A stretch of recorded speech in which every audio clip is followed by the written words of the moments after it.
Hello tout le monde, coucou, salam alaikum, j'espère que vous allez bien, j'espère que vous allez très très bien chez vous bien sûr et autour de vous. On se retrouve aujourd'hui pour de nouvelles recettes, une nouvelle vidéo et plein de recettes bien gourmandes. Bien sûr, avant de commencer la vidéo, Allahumma salli wa sallim wa barik ala sayyidina Muhammad wa ala alihi wa sahbihi ajma'in, accompagné d'un bon thé à la menthe, c'est-à-dire bien infusé. Des sponges bien moelleux. Je vous montre en détail la recette. Je vous donne bien sûr les ingrédients aussi, que je vous les note en barre de description. Regardez-moi ce moelleux. Il n'est pas du tout compact. Il est juste excellent, vraiment très très bon. Ensuite, j'ai fait aussi de la harsha, de la galette à la semoule et de la semoule moyenne. Une bonne harsha, comme j'aime, bien sableuse. Et pareil, je vous montre comment faire. Je vous donne le petit secret pour qu'elle soit bien réussie. Voilà. Et puis, on a fait des petits muffins avec Jana. Elle en avait envie. Elle voulait pâtisser avec moi. Elle voulait m'accompagner en cuisine. Moi, j'ai dit, tiens, pourquoi pas. Allez, c'est parti. On rentre de suite en cuisine. On va commencer tout d'abord par la pâte à sponge. Je vous mets bien sûr, comme je vous ai dit, et que je vous ai donné aussi l'habitude, les ingrédients en barre de description. On va commencer tout d'abord par verser une cuillère à soupe de levure boulangère et une cuillère à soupe de sucre en poudre. Je verse de l'eau tiède pour activer cette levure. Ensuite, je vais bien mélanger au fouet. Voilà, je n'ai pas utilisé du tout mon robot, mon pétrin, juste ou sans fouet, même je mélangeais. Au départ, c'est un fouet pour mélanger puisque c'est liquide. On mélange bien. Ensuite, dans mon bol ici, j'ai 350 g de farine auquel j'ai pris quelques cuillères. Voilà, j'en ai pris 5. J'ai pris 5 cuillères à soupe de mes 350 g de farine. Je mélange et là, je vais bien mélanger pour qu'il n'y ait pas de grumeaux. Une fois bien mélangé, je vais pouvoir couvrir et laisser reposer une quinzaine de minutes pour que la levure puisse s'activer.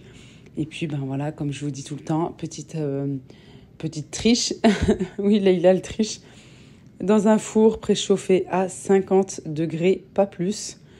Même avec le film alimentaire, ça ne craint rien du tout. Vous pouvez laisser reposer dans le four préchauffé à 50 degrés. Ça accélère la poussée. Voilà, avec soit du film alimentaire ou un torchon à 50 degrés, ça ne craint rien du tout. Ensuite, une fois que le temps est passé, une fois qu'on met, si toutefois vous mettez comme moi dans le four préchauffé à 50, vous pouvez laisser 8-10 minutes. Ensuite, vous pouvez aller jusqu'à 15 si toutefois, comme moi, vous êtes en train de faire autre chose. Là, dans la vidéo, je ne vous montre pas. J'enchaîne avec la même recette, mais entre-temps, j'étais déjà en train de m'occuper de la harsha, de la galette de semoule. Ensuite, je vais pouvoir retirer, bien sûr, le film alimentaire et rajouter la farine petit à petit. Pas en une fois, parce que sinon, ça va être assez difficile à travailler. Et nous, on veut que ça soit assez simple. Pas du travail supplémentaire. Voilà, on va aller tranquillement en l'inversant en 3 fois ou même en 4 fois, comme vous voulez. Et regardez, au fouet, j'ai bien mélangé. Et là, à ce moment-là, même, vous pouvez enlever après le fouet et vous pouvez bien mélanger. C'est pas vraiment pétrir, on donne des coups, en fait. Vous allez voir par la suite à la main comment je fais pour mettre de l'air à l'intérieur. J'ai commencé par le fouet. Voilà, j'aime bien vous montrer aussi toutes les étapes. Vous savez, tout ce qu'on ne vous montre pas généralement, ici, chez Lailou Family, j'aime bien ça. Mais avant tout, j'ai fait uniquement la première étape. Je dirais la deuxième étape après la première poussée. au fouet. J'ai recouvert et j'ai laissé reposer 5 minutes. 5 minutes après, ouais, 5-7 minutes, cette fois-ci, je vais la travailler à la main. Regardez, c'est comme ceci. C'est pas vraiment pétrir. C'est voilà, on donne, on incorpore de l'air à l'intérieur pour que ça soit bien moelleux et que ça monte bien, ça gonfle bien. Voilà, comme ceci. Et là, la pâte est presque prête. Regardez, elle s'enlève toute seule de la main. Vous avez juste à la racler sur le bord de votre bol. Voilà. Et puis, c'est de la pâte quand même, ne pas gaspiller. Voilà, comme ceci. On incorpore de l'air. Et ensuite, on va la réserver. On va pouvoir la laisser reposer une vingtaine de minutes. Et là, je vous montre, regardez, franchement, ça s'enlève avec une grande facilité. Allez, rien ne se perd. Les mains sont propres, bien nettoyées. Il suffit simplement, voilà, de bien les nettoyer, travailler avec les mains. Moi, j'aime trop ça. C'est une forme de thérapie, je dirais. Moi, j'aime beaucoup, j'apprécie ça. On recouvre, bien sûr, pas de gaspillage, avec le même morceau de film alimentaire. Et on laisse tranquillement reposer comme ceci. Regardez, il y a plein de bulles à la surface. Elle a eu le temps de bien gonfler. J'ai huilé mes mains. Et j'ai bien sûr tout d'abord dégazé la pâte. Et ensuite, je vais former des boules. Alors, vous n'êtes pas obligé de faire cette étape. Voilà, puisque moi, je vois bien ma maman. Les anciennes, elles savent faire, machallah. Elles laissent directement dans le plat et elles le font au fur et à mesure. Ensuite, ici, voilà, j'avais fait juste 4 boules. On peut laisser dans le saladier. C'est pour simplifier, en fait, le travail, quoi. Le façonnage, tout ça. Dans mon assiette, j'ai un petit peu d'huile, que de temps en temps, je huile mes mains. Dans ma poêle, j'ai de l'huile, mais pas un bain de friture comparé à la casserole qui est juste à côté. Voilà. Alors d'abord, on cuit dans la poêle avec un peu d'huile. Là, j'aime bien cette étape. Je vous l'avais déjà montré pour les beignets aussi, les beignets traditionnels. Prendre une cuillère et de verser sur la surface. Ensuite, une fois que c'est cuit d'un côté ou presque, on peut plonger à l'intérieur de notre bain d'huile bien chaud. Attention, pas trop non plus si vous sentez un petit peu l'odeur d'huile bien chaude. Voilà, réduisez bien sûr votre feu au fur et à mesure pour que ça cuit à l'intérieur comme à l'extérieur. Et pas juste ça vient cuire à l'extérieur et bien doré et à l'intérieur tout cru. Non. Là, parce que mon bain d'huile n'était pas encore tout à fait chaud. C'est pour ça que vous voyez le feu assez vif. Mais sinon, je baisse au fur et à mesure et ensuite je augmente de temps à autre, tout ça. Je joue un petit peu avec le volume de feu, je dirais. Et une fois qu'on plonge, voilà, la sfinja, le beignet salé, à l'intérieur de notre bain d'huile, de l'autre côté, sur la poêle, on peut en déposer un autre. Et vous avez vu, je fais un trou à l'intérieur pour ceux qui ne connaissent pas. Comme un donut, en fait. Oui, c'est un beignet, tout simplement, avec un trou à l'intérieur. Allez, ainsi de suite, jusqu'à ce que j'en ai plus. Voilà. Quand je veux la transvaser dans le bain d'huile, je vois bien que c'est cuit du côté où j'ai déposé la première fois ou que c'était en train de cuire dans la poêle. Alors, je peux la retourner directement. Si vous avez bien observé, par exemple, voilà, au bled, chez les professionnels du sponge, vous voyez en fait que dans le grand bain d'huile, dans l'énorme poêle, il y a un côté, en fait c'est en biais, il y a un côté où il y a peu d'huile et ensuite il y a beaucoup d'huile. C'est comme ça qu'ils font, voilà. Et c'est comme ça que c'est vrai que je fais aussi. Pas tout le monde, il y en a directement, ils mettent dans un bain d'huile. Mais si vous voulez un bon résultat, que ça soit bien gonflé, et bien moelleux à l'intérieur aussi, bien croustillant à l'extérieur, il faut faire de cette façon. D'abord dans la poêle, Moi, j'aime bien verser, comme ici, voilà, de l'huile sur la surface avec une cuillère, à l'aide d'une cuillère, et ensuite dans la casserole. Et pourquoi pas dans une... j'aurais pu aussi dans une grande poêle pour l'étape numéro 2 de la cuisson, simplement parce que ma poêle est assez grande, voilà, et un petit peu plus grande, et j'aurais utilisé plus d'huile. Là, je me suis dit, dans une casserole, ça va bien comme ça. Et je fais aussi mes beignets, mes sponges en fonction de la taille de ma casserole. Et puis ainsi de suite, voilà. Et puis moi, j'aime bien les faire goûter. Ensuite, sur du papier absorbant, avant de les déguster, avant de les manger. Je vais préparer la harsha, pareil, bien sûr. Les ingrédients en barre de description, de la semoule moyenne. En tout cas, pour ma part, voilà, c'est comme ça qu'on fait. De la semoule moyenne, de l'huile, du sel. Et ensuite, je vais venir bien la travailler. Vous savez, comme si toutefois on faisait soit des makrout, soit du couscous. On va bien enrober chaque graine de semoule.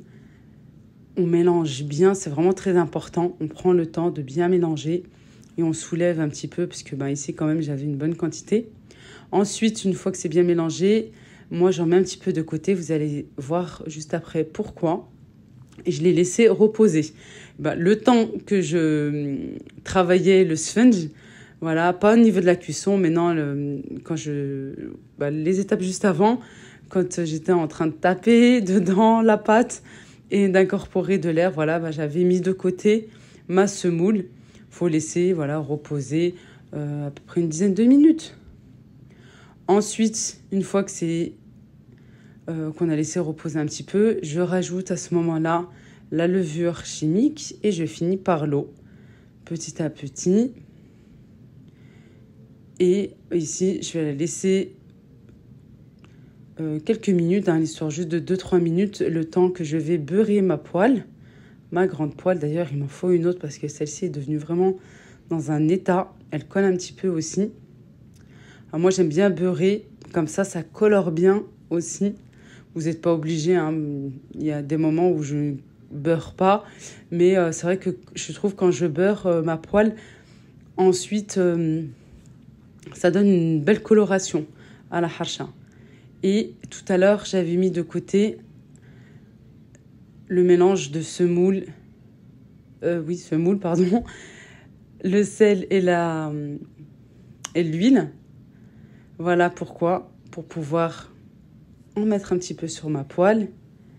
J'aplatis ma harsha, ma galette.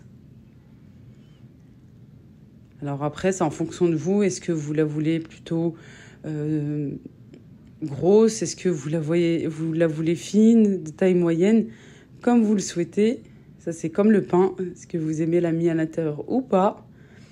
Et ensuite, je fais tout le tour avec le dos d'une cuillère pour lui donner la forme plus ou moins arrondie et que ça soit plus joli. Et je finis par de la semoule. Je fais cuire d'un côté, voilà, recto. Ensuite, comme une tortilla, une omelette, je mets sur une grande assiette, un grand plateau, voilà, pour pouvoir la retourner. Et maintenant, je vais la faire cuire de l'autre côté. Attention, sur un feu moyen pour que ça cuise à l'intérieur comme à l'extérieur, parce que oui, ça peut vite dorer, surtout la première étape où j'avais beurré la poêle. Ici, comme je vous ai dit au tout début de la vidéo, Jana vous fait un coucou et puis elle avait très envie de pâtisser avec moi. Voilà, elle a des moments envie de m'accompagner dans la cuisine et de pratiquer, de faire aussi avec maman. Alors j'essaye de la laisser quand je peux. C'est vrai que très souvent je filme, pas tout le temps non plus, mais c'est vrai que quand je rentre en cuisine et que j'ai cette envie bien sûr de partager avec vous. Et puis ici je me suis dit allez, pourquoi pas, viens, tu veux m'accompagner, il n'y a pas de souci. Puis voilà, c'est vrai que je suis une personne qui aime pas trop être accompagnée en cuisine, À part si j'ai beaucoup de choses à faire. Et là, oui, bien sûr, je veux bien déléguer, je veux bien qu'on m'aide. Ça, c'est sûr. Mais c'est vrai que là, par exemple, ça prend du temps de cuisiner avec un enfant. Ils mettent de côté, quoi, ils en mettent un petit peu de partout. Voilà, c'est pas aussi rapide qu'on peut le faire. Déjà que on met plus de temps quand on filme. On met beaucoup plus de temps. Notre temps est doublé, des fois même beaucoup plus, triplé, voire plus. Et voilà. C'est vrai que j'ai pas tout le temps cette habitude, mais quand même, je m'oblige. Et surtout quand mes enfants me le proposent, puisque mon fils aussi aime bien parfois faire cuisiner, pâtisser avec moi et faire une pâte à crêpes, etc. Alors, de plus en plus, je dis oui, voilà, pour qu'ils apprennent, pour qu'ils soient autonomes. Et surtout aussi, je pense que j'ai changé aussi par rapport aux commentaires que je peux recevoir. Quand on me dit « Ah, tu cuisines, c'est bien, tu fais pas mal de choses. Moi, j'ai pas appris. Merci. Quand j'étais plus jeune, j'ai appris et j'apprends avec toi, Leïla. Merci beaucoup. Ma mère n'aimait pas qu'on rentre en cuisine avec elle. » Bah alors, pareil, voilà, je vous rassure, pareil, maman n'aimait pas trop. Je crois qu'il n'y a pas beaucoup. Hein. Dites-moi en commentaire ce que vous aimez ou pas, que vos enfants cuisinent avec vous. Par exemple, comme ici, un gâteau yaourt, très, très, très simple, à basique. Hein. Après, voilà, moi, j'ai mis ici dans les petites caissettes. J'ai rajouté de la confiture. Et oui, je vous disais, ouais, j'aimerais bien savoir, s'il vous plaît. Alors, faites-le moi savoir en commentaire. Et c'est vrai que aussi, au vu de vos commentaires, et voilà, je me suis dit, oui, c'est vrai, effectivement, il faut que je donne l'envie à mes enfants pour plus tard, qui cuisinent, ne pas faire de différence entre filles et garçons. Et aussi, voilà, pour qu'ils apprennent et qu'ils ont cette envie-là et que, moi, derrière, je ne critique... Bon, ils sont encore petits, hein, mais même plus tard, je me dis, il ne faut pas critiquer pour toujours leur donner cette envie, qu'ils continuent et qui continuent dans ce sens-là, voilà, pour eux-mêmes. Peut-être que ça deviendra une passion, qu'ils en feront leur métier, je ne sais pas, on verra bien. Voilà, en tout cas, oui, c'est vrai que... je fais un petit peu plus avec eux. Puis moi aussi, ça me fait plaisir de prendre ce temps-là avec mes enfants. Ici, comme je vous l'avais promis, je vous montre comment je fais une petite marinade pour les olives. Ici, des olives à la grecque. J'ai mis des gousses d'ail. Alors moi, j'aime beaucoup. Ouais, là, les olives comme ça, franchement, c'est trop, trop bon. Ça me fait penser aussi à mon enfance. Des gousses d'ail, de l'huile d'olive, pour que ça soit un petit peu plus fluide et que ça se mélange. Ensuite, comme elles sont bien salées, j'ai rajouté juste un mélange de paprika, de piment de Cayenne, de thym aussi. Voilà. Sinon, si vous n'avez pas, vous rajoutez des petits piments de Cayenne. Voilà. Et si vous n'aimez pas que ça soit pimenté, tout simplement un petit peu de cumin, du paprika et du thym. De l'huile d'olive, on mélange bien. Et moi, directement, comme vous avez pu le voir, directement dans le bocal. Et ici, de la feta aussi, je vous l'avais promis. Feta coupée en petits morceaux, d'huile d'olive et du thym. Voilà, très simple. Pour tartiner, je vous dis pas, les tartines là, accompagnées d'une salade, c'est vraiment très très bon. Et puis, on espère que que le soleil va bientôt revenir à la surface. On attend la chaleur et l'été avec impatience. Et franchement, accompagné d'une salade ou se faire une petite tartine là, comme ça, c'est vraiment très très bon. Les sponges sont prêts, la harcha aussi, les gâteaux aussi. Le pain que je vous avais partagé la dernière fois, le pain cocotte, que j'avais tranché bien sûr et mis au congélateur. Je l'ai sorti du congélateur, je l'ai fait chauffer. Regardez-moi ce sponge à l'intérieur. Vraiment hyper moelleux. Vous avez vu? Eh oui, il faut refaire. Merci à vous pour la confiance de reproduire mes recettes. Voilà, merci pour vos retours, merci pour vos doigts, merci pour tout, votre gentillesse, la motivation que vous me procurez vidéo après vidéo, commentaire après commentaire, en privé aussi, sur Instagram aussi. J'essaye de revenir en force là, sur Instagram. Voilà, petit à petit, vous postez aussi des recettes que je poste pas forcément sur YouTube. Voilà, un petit peu de tout, d'être polyvalente un petit peu de partout, pas tout le temps parce que c'est pas possible, mais j'essaye, voilà, et je fais de mon mieux. Moi, je vous embrasse très très fort. Prenez soin de vous et je vous dis à bientôt, Inch'Allah, pour une prochaine vidéo. Là, ça vient du cœur.